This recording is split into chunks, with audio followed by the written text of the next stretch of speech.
नमस्कार, जय Hind. All exam guide गुरु का यूट्यूब चैनल आप सभी देख रहे हैं। मेरा नाम है सुजीत पांडे। दोस्तों, यहां पर आपके लिए जीके के क्वेश्चन लेकर आ गए जो पिछले 30 साल से बार बार सभी एग्जामों में पूछे जा रहे हैं। आप जिस एग्जाम की तैयारी कर रहे हैं, चाहे वो SSC, CGL, MTS, CHSL, railway का एग्जाम हो, आपका पुलिस कांस्टेबल एसआई का एग्जाम हो, सीटेट का एग्जाम हो, पटवारी का एग्जाम हो, हर ये एक एक क्वेश्चन आपके एग्जाम में आ सकता है। मोस्ट इंपॉर्टेंट क्वेश्चन है, तो इसको अच्छे से रट लीजिएगा। हमारे चैनल पर कम समय में ज्यादा क्वेश्चन कराए जाते हैं, जिससे कि आपका समय बर्बाद ना हो। बिल्कुल सिलेक्टेड क्वेश्चन लेकर आते हैं जो बिल्कुल ज्यों के त्यों ऑप्शन समेत आप कोट के आ सकते हैं। तो अच्छे से रट लेना, वीडियो कर देना लाइक, और पहली बार चैनल पर आए हैं, जीके प्रैक्टिस सेट लगाना चाहते हैं, तो हमारे चैनल को सब्सक्राइब कर लीजिएगा। करते हैं वीडियो को स्टार्ट। पहला क्वेश्चन आपसे पूछा गया है कि हिंदू पौराणिक कथाओं में कौन मृत्यु के देवता हैं? मृत्यु का देवता किसको कहा जाता है? इंद्र, सरस्वती, यम या ब्रह्मा?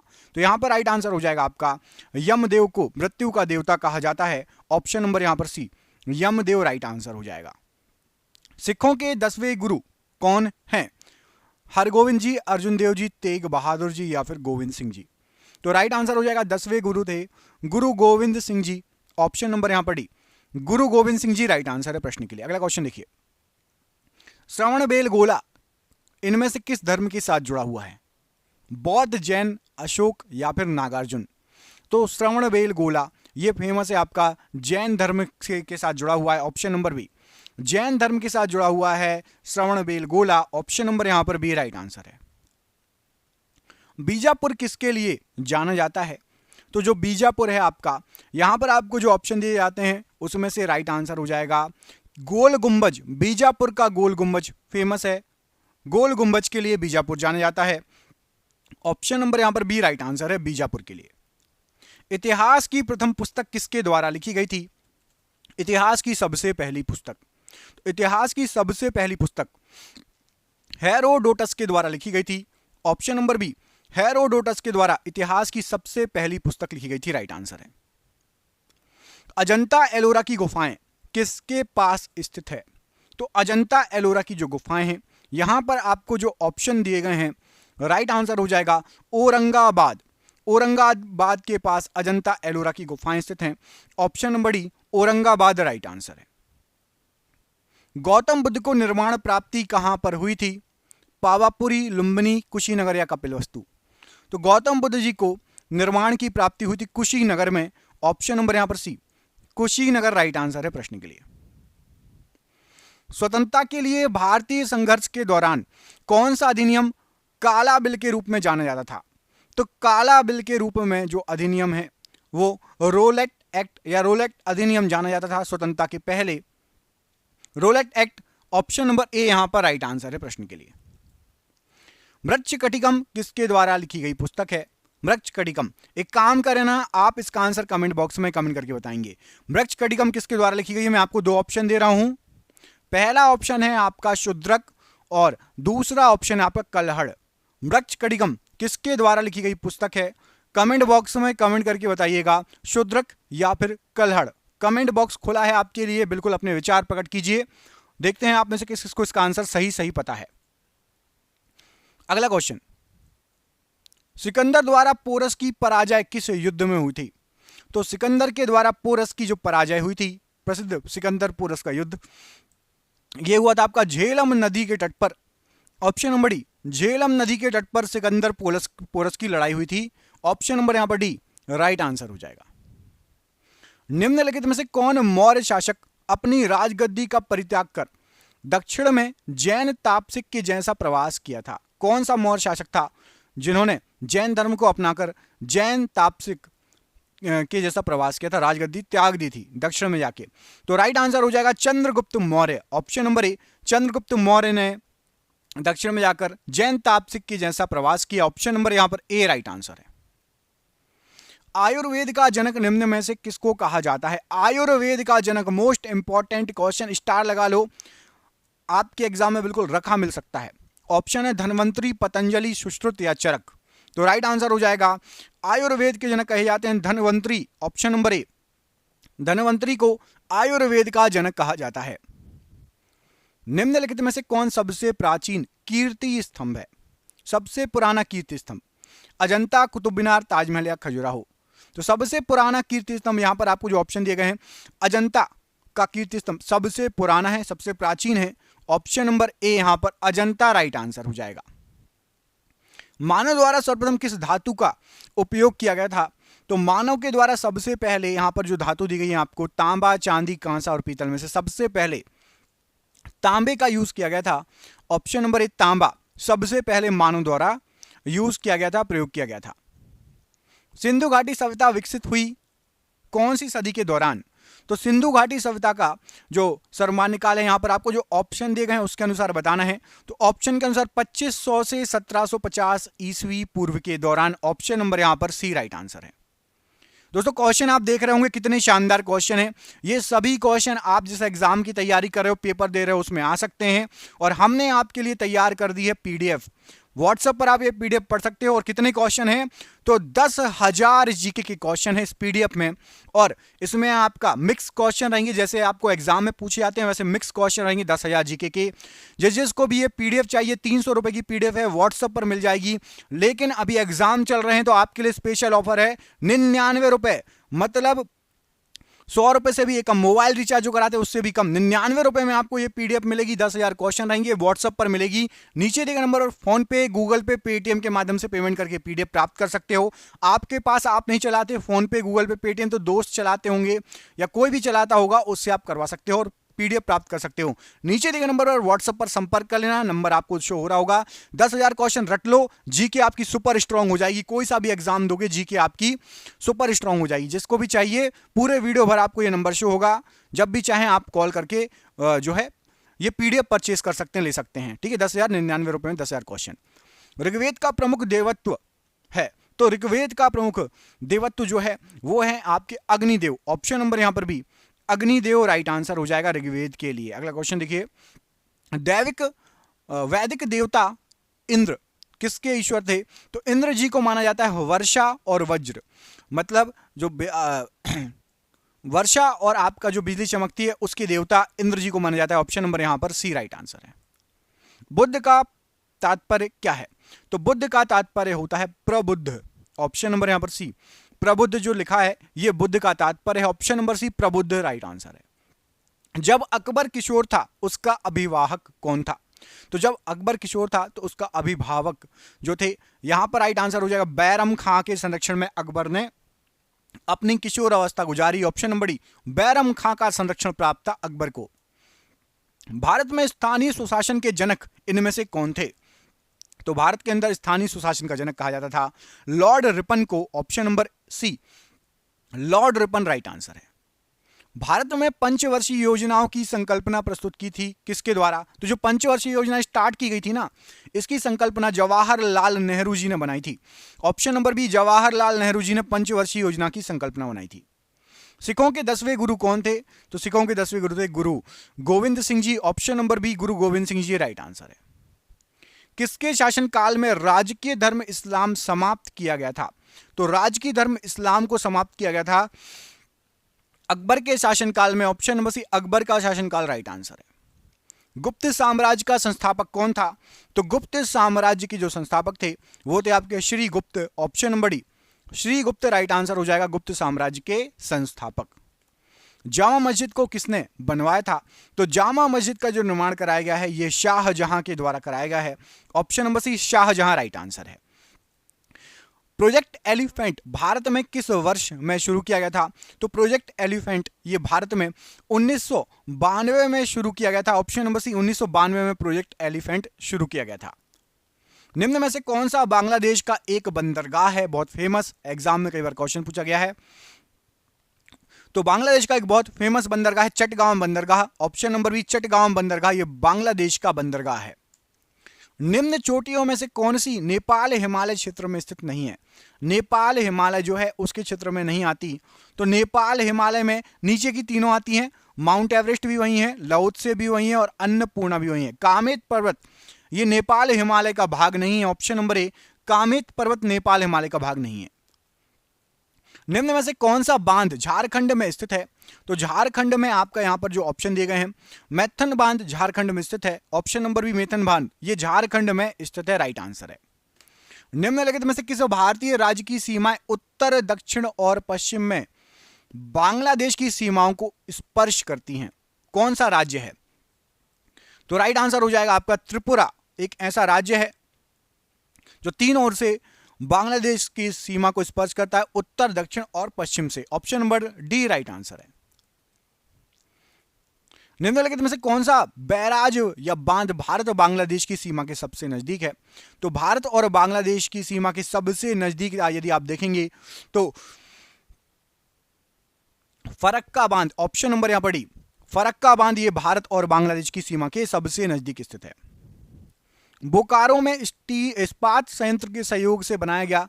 तो बोकारो का जो इस्पात संयंत्र है ये किस देश के सहयोग से बनाया गया, ये पूछा गया है। जर्मनी, सोवियत संघ, यूनाइटेड किंगडम या फिर फ्रांस। तो याद रखना रूस या सोवियत संघ, ऑप्शन में टिक कर देना। ऑप्शन नंबर बी, बोकारो इस्पात संयंत्र ये बना था सोवियत संघ के सहयोग से। ऑप्शन नंबर यहां पर भी सोवियत संघ राइट आंसर है। निम्न में से कौन सा शहर गंगा नदी के मार्ग पर स्थित नहीं है? गंगा नदी के किनारे कौन सा शहर नहीं बसा हुआ है? तो पहले देख लेते हैं कौन कौन से बसे हुए। पटना है गंगा नदी के किनारे, याद रखना, ठीक है। प्रयागराज भी और कानपुर भी है। लखनऊ नहीं है गंगा नदी किनारे। अब आपको बहुत अच्छा क्वेश्चन पूछ रहा हूं, बहुत इजी क्वेश्चन पूछ रहा हूं। इसका आंसर तो हर बच्चा कमेंट करके बता सकता है। आप में थोड़ा भी बहुत यदि आपने पढ़ा हो, टैलेंट हो, बिना आलस खाए हुए कमेंट करके बताना। बहुत इजी क्वेश्चन है, तुरंत कमेंट कर दोगे 10 सेकंड में। लखनऊ किस राज्य की राजधानी है? लखनऊ किस राज्य की राजधानी है? हर बच्चा कमेंट करके बताए। मेरे हिसाब से सभी को पता होना चाहिए और बिना आलस खाए तुरंत कमेंट करके बताइए। वहां के जो सीएम है बुलडोजर बाबा के नाम से भी फेमस है।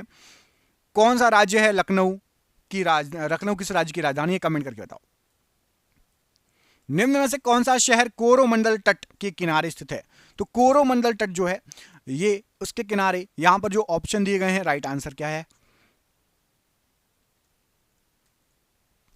तूतीकोरिन शहर जो है ये कोरोमंडल तट के किनारे। कोरोमंडल तट कौन सा होता है? तो पूर्वी तट को जो नीचे का हिस्सा है उसको कोरोमंडल तट कहा जाता है। तो तूतीकोरिन कोरोमंडल तट का हिस्सा है। Option number D. Hill station Matheran किस राज्य में स्थित है? माथेरान हिल स्टेशन, तो माथेरान हिल स्टेशन ये आपका महाराष्ट्र राज्य में स्थित है। ऑप्शन नंबर बी, महाराष्ट्र राज्य में है Matheran hill station. Option number B. वन संरक्षण के संदर्भ में नवदन्य आंदोलन 1987 में डैश के द्वारा शुरू किया गया था। तो नवदन्य आंदोलन जो था ये वंदना शिवा के द्वारा स्टार्ट किया गया था। वन संरक्षण के लिए यह आंदोलन किया गया था। Option number D. सागर माथा किसका नेपाली नाम है? तो सागर माथा जो है ये माउंट एवरेस्ट का नेपाली नाम है। ऑप्शन नंबर ए माउंट एवरेस्ट राइट आंसर है। निम्न में से कौन सा शहर भारत के मुख्य भूभाग के सुदूर दक्षिण सिरे से सबसे दूर है? तो सबसे दूर सुदूर दक्षिण सिरे से देखेंगे, नीचे से आप देखोगे, ऊपर बढ़ोगे तो आपको बेंगलुरु साउथ में ही है, कोडाईकनाल भी साउथ में है, नांदेड़ ये आपका नॉर्थ में पड़ता है। नांदेड़ सबसे दूर पड़ेगा, वारंगल भी आपका थोड़ा पास पड़ेगा। नांदेड़ जो है ये यदि आप दक्षिण से बिल्कुल नीचे से देखोगे तमिलनाडु से सबसे दूर नांदेड़ पड़ेगा। Option number C. इसके लिए आपको भारत का मैप याद होना चाहिए अच्छे से। निम्न में से कौन सा तिलहन की श्रेणी के अंतर्गत नहीं आता? तो तिलहन की श्रेणी के अंतर्गत सोयाबीन भी आता है, तिल भी आता है, मूंगफली भी आता है। जई जो है तिलहन नहीं है। सोयाबीन, तिल और मूंगफली ये तिलहन ऑयल सीड्स की श्रेणी में आते हैं तीनों। सोयाबीन का तेल, तिल का तेल, मूंगफली का तेल आप सभी को पता होगा। ये सब तेल आप यूज भी करते होंगे कई लोग, इनमें से कोई ना कोई तेल। निम्नलिखित में से कौन सा जीवाश्म ईंधन फॉसिल फ्यूल नहीं है? पेट्रोलियम, बिटुमिन, जैव ईंधन या डामर। तो याद रखना जैव ईंधन ये फॉसिल जीवाश्म के द्वारा प्राप्त नहीं होता। बाकी पेट्रोलियम, बिटुमिन और डामर ये जीवाश्म ईंधन है, फॉसिल फ्यूल हैं। गोवर्धन मठ निम्न में से किस स्थान पर स्थित है? तो गोवर्धन मठ जो स्थित है ये आपका पुरी में पड़ता है। कहां पर पड़ता है? Puri. Option number A Govardhan Math है पुरी में। Option number A right answer है। Tata iron and steel company TISCO निम्न में से किस स्थान पर स्थित है? तो टिस्को जो है ये आपकी पड़ती है जमशेदपुर। टाटा सुना होगा आपने, क्या सुना होगा? जमशेदपुर टाटा। तो जमशेदपुर में है Tata iron and steel company TISCO. शुक्र ग्रह के कितने प्राकृतिक उपग्रह हैं? तो जो शुक्र ग्रह है उसके 0, एक भी उपग्रह नहीं है। शुक्र ग्रह के अलावा और कौन सा ग्रह है जिसके एक भी उपग्रह नहीं है? किसी को पता है? कमेंट करके बताओ। मैं 2 ऑप्शन दे रहा हूं, बुध या मंगल। बुध है या मंगल में से कोई एक है जिसके एक भी उपग्रह नहीं है शुक्र के अलावा? तो कमेंट करके बताओ किसके 0 उपग्रह हैं, बुध के या मंगल के। कमेंट बॉक्स में कमेंट जरूर करना, मैं आपके कमेंट का वेट करूंगा। जो भी कमेंट सही करता है उसके कमेंट को लाइक भी किया जाएगा, ठीक है। जो भी कमेंट करेगा तो उसको लाइक किया जाएगा, जो सही कमेंट करेगा। दो क्रमागत अमावस्याओं के बीच की अनुमानित अवधि बताइए। तो दो अमावस्या जो है होती हैं उनके बीच में 29.5 दिवस का या दिन का अंतर होता है। 29.5 दिन, करीब करीब 30 दिन समझ लो, है ना। ऑप्शन नंबर ए यहां पर राइट आंसर हो जाएगा। 90 डिग्री पूर्व यामोत्तर से होकर क्या 90 डिग्री पूर्व यामोत्तर ईस्ट मेरिडियन इनमें से किससे होकर नहीं गुजरती? तो याद रखना 90 डिग्री जो यामोत्तर है ये आपका बांग्लादेश से जाता है, भूटान से और मेघालय से, सिक्किम से नहीं जाता। ऑप्शन नंबर डी, सिक्किम से होके नहीं जाता, याद रखिएगा। एक दिए गए भौगोलिक क्षेत्र में विभिन्न प्रकार की प्रजातियों का विकास एक स्थान से शुरू होता है और वस्तुतः अन्य भौगोलिक क्षेत्रों में प्रसारित होता है, धीरे धीरे बढ़ते जाते हैं। आज यहाँ पर जो है प्रजातियां उत्पन्न हुई, फिर आसपास फैलती जाती हैं। इसको कौन सा विकास या विकर्ण कहते हैं? तो ये कहलाता है आपका अनुकूली विकर्ण। Option number B, adaptive radiation. Adapt होते जाते हैं, है ना, उस माहौल के तौर पर बढ़ते जाते हैं। Option number B right answer है। पंजाब, हरियाणा, राजस्थान और तमिलनाडु राज्यों में डैश के जल का उपयोग बहुत अधिक है। तो पंजाब, हरियाणा, राजस्थान, तमिलनाडु में भूमिगत जल का उपयोग सबसे अधिक होता है। ऑप्शन नंबर ए, भूमिगत जल का उपयोग सबसे अधिक होता है। ऐसी भूमि डैश एक ऐसी भूमि है जो 5 से अधिक सालों से ऊसर मतलब आकृषित पड़ी है और सुधार कार्यों के माध्यम से उसे सुधारने के बाद खेती में काम में लाया जा सकता है। जो 5 साल से मतलब वहां पे खेती नहीं हो रही है, लेकिन यदि थोड़ा बहुत उसमें सुधार करें तो खेती हो सकती है। ऐसी भूमि को क्या बोला जाएगा? तो ऐसी भूमि को बोला जाएगा कि पहले तो बंजर है, भूमि बंजर है लेकिन अभी भी खेती योग्य है। तो खेती योग्य बंजर भूमि उसको बोला जाएगा कि भाई अभी भले ही 5 साल से खेती नहीं हुई है लेकिन थोड़ा बहुत सुधार करेंगे तो उसमें खेती कर सकते हैं। तो खेती योग्य बंजर भूमि राइट आंसर है। मैग्नीज का भंडार सुंदरगढ़ निम्न में से किस राज्य में स्थित है? तो मैग्नीज का भंडार सुंदरगढ़ ये आपका उड़ीसा राज्य में पड़ता है। ऑप्शन नंबर यहां पर सी, उड़ीसा राज्य में पड़ता है सुंदरगढ़। ये क्वेश्चन भी एग्जाम में कई बार पूछा गया है। गोवा राज्य का कुल क्षेत्रफल कितना है बताओ? गोवा राज्य का कुल क्षेत्रफल कितना है? तो गोवा आपको पता होगा सबसे छोटा राज्य है। तो सबसे छोटे राज्य और सबसे बड़े राज्य का क्षेत्रफल याद रहना चाहिए, ठीक है। तो सबसे छोटा राज्य है गोवा और इसका क्षेत्रफल है 3702 वर्ग किलोमीटर। ऑप्शन नंबर यहां पर भी 3702 वर्ग किलोमीटर गोवा का क्षेत्रफल है। ऑप्शन नंबर बी यहां पर राइट आंसर है। निम्नलिखित में से किस राज्य के राज्य विधानमंडल में 2 सदन हैं? तो यहां पर आपको जो ऑप्शन दिए गए हैं उसमें से महाराष्ट्र राज्य के राज्य विधानमंडल में 2 सदन हैं। ऑप्शन नंबर यहां पर ए राइट आंसर है, महाराष्ट्र राज्य। मार्च 2022 तक उपलब्ध जानकारी के अनुसार भारतीय संविधान में भारतीय नागरिकों को कितने मौलिक कर्तव्य दिए गए हैं? तो भारतीय नागरिकों को मौलिक कर्तव्य दिए गए हैं 11। ऑप्शन नंबर यहां पर डी 11 राइट आंसर है। निम्नलिखित में से वह कौन सा मानक साधन है जिसके द्वारा भारत में चुनाव करवाए जाते हैं? तो भारत में चुनाव होता है ईवीएम से। ईवीएम मतलब electronic voting machine. Option number C electronic voting machine right answer है। भारतीय संविधान का कौन सा अनुच्छेद कानूनों के समान संरक्षण और कानून के समक्ष समानता प्रदान करता है? तो राइट आंसर हो जाएगा अनुच्छेद 14। ये समान कानूनों के समक्ष जो है संरक्षण और समानता प्रदान करता है, अनुच्छेद 14। ऑप्शन नंबर सी। एक्स जिसकी आयु 10 वर्ष है कारखाने में कार्यरत है, एक्स के निम्नलिखित में से किस अधिकार का उल्लंघन किया जा रहा है? तो यदि किसी बच्चे की आयु 10 वर्ष है और आप उसे कारखाने में या कोई भी खतरनाक कराते हैं, काम कराते हैं, तो शोषण के विरुद्ध अधिकार का उसका उल्लंघन हो रहा है। Option number B. भारतीय संविधान के अनुसार प्रधानमंत्री की नियुक्ति किसके द्वारा की जाती है? तो प्रधानमंत्री की जो नियुक्ति होती है यह की जाती है भारत के राष्ट्रपति के द्वारा। नियुक्ति की बात हो रही है, जनता चुनती है लेकिन उनको शपथ वगैरह भारत के राष्ट्रपति। ऑप्शन नंबर यहां पर सी राइट आंसर हो जाएगा इस क्वेश्चन के लिए। छोटे राज्यों की कुल अपवादों के अतिरिक्त राज्य विधानसभा में सदस्यों की संख्या कितनी होती है? तो लगभग यदि देखा जाए तो राज्य विधानसभा में 60 से लेकर 500 तक सदस्यों की संख्या होती है। छोटे राज्यों को छोड़ देता हूं, 60 से लेकर 500 तक। भारतीय संविधान में मौलिक अधिकारों के विचार को किस संविधान से लिया गया है? तो मौलिक अधिकारों के विचार को संयुक्त राज्य अमेरिका से लिया गया है। Option number B. संयुक्त राज्य अमेरिका राइट आंसर है।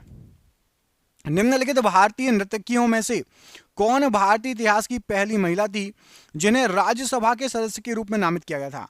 तो राज्यसभा के सदस्य के रूप में रुक्मणी देवी अरंडेल को जो है नामित किया गया था। ऑप्शन नंबर यहां पर ए, रुक्मणी देवी अरंडेल राइट आंसर है। शिक्षा के अधिकार को भारतीय संविधान में वर्ष डैश में एक मौलिक अधिकार के रूप में जोड़ा गया। तो शिक्षा का अधिकार सन 2002 में मौलिक अधिकार के रूप में जोड़ा गया। ऑप्शन नंबर डी, सन 2002 राइट आंसर है। भारत के संविधान के अनुसार प्रत्येक राज्य की प्रत्येक विधानसभा जब तक कि जल्द ही भंग ना हो जाए अपनी पहली बैठक के लिए नियत तिथि से डैश तक जारी रहेगी। तो प्रत्येक राज्य की प्रत्येक विधानसभा 5 साल तक जारी रह सकती है। ऑप्शन नंबर बी, 5 साल राइट आंसर है। भारतीय संविधान में राज्य के नीति निर्देशक सिद्धांतों के तहत निम्नलिखित में से किस अनुच्छेद में ग्राम पंचायतों के संगठन का प्रावधान है? तो ग्राम पंचायतों के संगठन का प्रावधान अनुच्छेद 40 में है। ऑप्शन नंबर डी, अनुच्छेद 40 राइट आंसर है। भारतीय संविधान के अनुसार भारत में राज्य विधानसभा का कार्यकाल कितना होता है? तो राज्य विधानसभा जो होती है उसका कार्यकाल 5 वर्ष का होता है। ऑप्शन नंबर ए, 5 वर्ष राइट आंसर है। भारतीय संविधान में अनुच्छेद 43 बी को डैश के रूप में जोड़ा गया था। तो अनुच्छेद 43 बी ये राज्य के नीति निषेध तत्वों के रूप में जोड़ा गया था। ऑप्शन नंबर सी, राज्य के नीति निषेध तत्वों के रूप में राइट आंसर है। भारत के संविधान में कहा गया है कि कोई भी व्यक्ति भारत के राष्ट्रपति के रूप में चुनाव के लिए तब तक योग्य नहीं है जब तक कि उसने डैश वर्ष की आयु पूर्ण नहीं कर ली। तो यदि राष्ट्रपति बनना है तो कम से कम 35 साल की आयु पूर्ण कर लेना चाहिए। ऑप्शन नंबर सी, 35 साल के आप हो जाओ तो आप राष्ट्रपति चुनाव के लिए लड़ सकते हो, खड़े हो सकते हो, याद रखिएगा। भारतीय संविधान का निम्नलिखित में से कौन सा अनुच्छेद निर्देशक सिद्धांतों के अनुप्रयोग के बारे में बताता है? तो नीति निदेशक के सिद्धांत, इसके अनुप्रयोग के बारे में अनुच्छेद 37 बताता है। ऑप्शन नंबर बी, अनुच्छेद 37 राइट आंसर है। संविधान अनुसूचित जनजाति आदेश संशोधन विधेयक 2022 7 फरवरी 2022 को लोकसभा में किसने पेश किया था? तो अनुसूचित जनजाति आदेश संशोधन ये जो पेश किया गया था अर्जुन मुंडा जी के द्वारा पेश किया गया था। Option number A, Arjun Munda ji right answer है। अमित भारत में लोकसभा चुनाव लड़ना चाहता है। निर्वाचन क्षेत्रों की अधिकतम सीमा कितनी है जहां जहां से वह चुनाव लड़ सकता है? तो अमित ज्यादा से ज्यादा 2 जगह से चुनाव लड़ सकता है, 2 लोकसभा सीटों से चुनाव लड़ सकते हो आप। ऑप्शन नंबर सी यहां पर सही आंसर हो जाएगा। भारतीय संविधान के अनुसार डैश वर्ष से कम उम्र के किसी भी बच्चे को किसी कारखाने या खदान में काम करने के लिए किसी अन्य खतरनाक रोजगार में नहीं लगाया जा सकता। तो यदि किसी बच्चे की उम्र 14 साल से कम है तो आप उसको किसी भी कारखाने वगैरह में खतरनाक काम के लिए नहीं लगा सकते। Option number C. भारतीय संविधान में निम्नलिखित में से कौन सा अनुच्छेद कुछ मामलों में दोनों सदनों की संयुक्त बैठक का उल्लेख करता है? तो दोनों सदनों की संयुक्त बैठक अनुच्छेद 108 में इसका जिक्र किया गया है। कुछ मामलों में दोनों सदनों की संयुक्त बैठक। भारतीय संविधान की कौन सी विशेषता ब्रिटेन के संविधान से ली गई है? तो ब्रिटेन के संविधान से ली गई है संसदीय सरकार वाली विशेषता। ऑप्शन नंबर ए, संसदीय सरकार राइट आंसर है। भारतीय संविधान के किस अनुच्छेद में कहा गया है कि किसी भी व्यक्ति को एक ही अपराध के लिए एक से ज्यादा बार सजा नहीं मिलेगी? तो राइट आंसर हो जाएगा अनुच्छेद 20 में ही कहा गया है कि एक ही अपराध के लिए एक से अधिक बार सजा नहीं मिलेगी। Option number C. भारतीय संविधान की किस अनुसूची में संघ सूची से संबंधित प्रावधान दिए गए हैं? तो संघ सूची से संबंधित प्रावधान 7वीं अनुसूची में दिए गए हैं। Option number D. भारत के संविधान का अनुच्छेद 280 किस संवैधानिक निकाय के बारे में बात करता है? तो अनुच्छेद 280 ये वित्त आयोग के बारे में बात करता है। ऑप्शन नंबर डी, वित्त आयोग राइट आंसर है। निम्नलिखित में से कौन सा भारतीय संविधान के प्रस्तावना का हिस्सा नहीं है? स्वतंत्रता, न्याय, समानता या कुलीन तंत्र? तो राइट आंसर हो जाएगा स्वतंत्रता, न्याय, समानता दिया गया है। कुलीन तंत्र वर्ड यूज नहीं किया गया है संविधान की प्रस्तावना में। Option number D. पेंगुइन चिड़िया कहां पाई जाती हैं? तो जो पेंगुइन है, पेंगुइन पाई जाती है अंटार्कटिका में। ऑप्शन नंबर सी, अंटार्कटिका में पेंगुइन चिड़िया पाई जाती है। वह विलुप्त पक्षी जिसके चोंच में दांत था कौन सा था? तो वह विलुप्त पक्षी जिसके चोंच में दांत था archaeopteryx. Option number A, archaeopteryx. Option number A यहां पर राइट आंसर हो जाएगा प्रश्न के लिए। डॉल्फिन वर्गीकृत किए जाते हैं किसमें? तो जो डॉल्फिन है ये स्तनपायी या स्तनी कहलाते हैं। ऑप्शन नंबर डी, स्तनी कहलाते हैं डॉल्फिन। क्रेब्स चक्र में किसका संश्लेषण होता है? तो जो क्रेब्स चक्र है उसमें आपका पायरुविक अम्ल का संश्लेषण होता है। ऑप्शन नंबर बी, पायरुविक अम्ल राइट आंसर है। अनोक्सी श्वसन का अंतिम उत्पाद क्या होता है? तो अनोक्सी श्वसन का आखिरी उत्पाद आपका लैक्टिक अम्ल होता है। ऑप्शन नंबर सी, लैक्टिक अम्ल आखिरी उत्पाद होता है अनोक्सी श्वसन का। मनुष्य के शरीर में मुख्य नाइट्रोजनीय अपशिष्ट कौन सा होता है? तो हमारे शरीर के अंदर यदि नाइट्रोजनीय अपशिष्ट देखेंगे ना तो वो होता है यूरिया। ऑप्शन नंबर ए में यूरिया लिखा है, यूरिया बिल्कुल राइट आंसर है। स्तनधारी यूरिया कहां पर बनाते हैं? हमारे शरीर में यूरिया कहां पर बनता है? तो हमारे शरीर के अंदर जो यूरिया बनता है यह बनता है आपका यकृत में या लीवर में। ऑप्शन नंबर ए, यकृत या लीवर राइट आंसर है। मानव शरीर में सबसे छोटी अंतःस्रावी ग्रंथि कौन सी है? तो सबसे छोटी अंतःस्रावी ग्रंथि है पीयूष ग्रंथि। कौन सी? पीयूष ग्रंथि। Option number C right answer है। मनुष्य में रुद्र नहीं, यहाँ पर रक्त होना चाहिए। रक्त क्षमता है किसमें? तो मनुष्य के शरीर में रक्त जो क्षमता है बोमन संपुट। ऑप्शन नंबर बी, बोमन संपुट में क्षमता है। Option number B right answer है, किडनी। मूत्र का पीला रंग किसकी मौजूदगी के कारण होता है? तो मूत्र में पीला रंग होता है, यूरोक्रोम मौजूद होता है मूत्र में। क्या मौजूद होता है? यूरोक्रोम। उसके कारण जो है मूत्र का रंग जो है वो पीला होता है। गुर्दे की कार्यात्मक यूनिट इनमें से क्या है? गुर्दे की कार्यात्मक यूनिट पूछी गई है तो नेफ्रॉन ये गुर्दे की कार्यात्मक यूनिट है। Option number C, nephron right answer है। कृत्रिम गुर्दा निम्नलिखित में से किस सिद्धांत पर कार्य करता है? तो किडनी यदि आपकी खराब हो जाए तो आपको खून को शुद्ध करने के लिए डायलिसिस का यूज किया जाता है। ऑप्शन नंबर सी, डायलिसिस करते हैं खून को साफ करने के लिए। मानव शरीर में यूरिया का अधिकतम मात्रा किसमें पाई जाती है? तो हमारे शरीर में यूरिया की अधिकतम मात्रा मूत्र में पाई जाती है। ऑप्शन नंबर सी, मूत्र में यूरिया की अधिकतम मात्रा पाई जाती है। अपोहन का प्रयोग किस क्रिया को पूरा करने के लिए किया जाता है? तो अपोहन का प्रयोग होता है किडनी की क्रिया को पूरा करने के लिए। ऑप्शन नंबर यहां पर डी, किडनी की क्रिया को पूरा करने के लिए अपोहन का प्रयोग होता है। मानव वक्ष या किडनी अश्मरी में पाए जाने वाला प्रमुख रासायनिक यौगिक क्या है? तो मानव की किडनी में कैल्शियम ऑक्सलेट, आपको पता होगा स्टोन या पथरी हो जाती है ना, इसी के जमाव से हो जाती है, calcium oxalate. Option number C यहां पर राइट आंसर है। हेनले का लूप का कार्य किससे संबंधित है? तो हेनले का लूप ये उत्सर्जन तंत्र से संबंधित है। ऑप्शन नंबर ए, उत्सर्जन तंत्र राइट आंसर है। सामान्यतः निषेचन होता है किसमें? तो सामान्यतः जो निषेचन होता है ये डिंबवाहिनी नली में होता है। तो ऑप्शन नंबर ए, डिंबवाहिनी नली राइट आंसर है। मीना माता रोग का कारण इनमें से क्या है? तो मीना माता रोग का कारण है आपका पारा। ऑप्शन नंबर ए, पारा राइट आंसर हो जाएगा। निम्नलिखित आनुवांशिक रोगों में से कौन यौन संबंधित है? तो यौन संबंधित रोग होता है आपका, यहां पर जो ऑप्शन दिए गए हैं, हीमोफीलिया। ऑप्शन नंबर ए, हीमोफीलिया ये यौन संबंधित रोग है। आनुवांशिक रोगों में से है, आपके माँ बाप को है तो आपको भी हो सकता है ये। जापानी एन्सेफेलाइटिस का कारक होता है, तो जापानी एन्सेफेलाइटिस जो इसका कारण होता है विषाणु या वायरस। ऑप्शन नंबर यहां पर बी, वायरस राइट आंसर है। विटामिन B2 का अन्य नाम क्या है?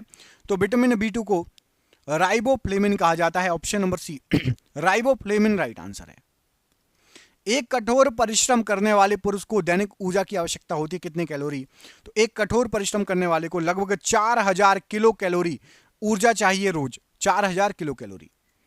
निम्न में से कौन सा विटामिन पानी में घुलनशील है? तो पानी में घुल जाता है आपका कौन सा विटामिन? तो विटामिन बी पानी में घुल जाएगा। Option number B, vitamin B जो है ये पानी में घुल जाएगा।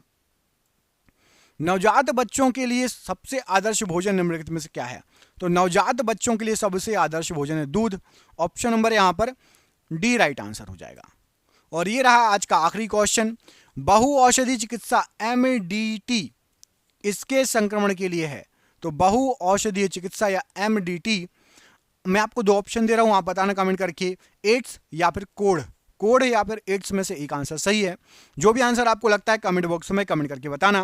दोस्तों वीडियो अच्छा लगा तो वीडियो को लाइक कर देना, चैनल पर पहली बार आए हैं चैनल को सब्सक्राइब कर लेना।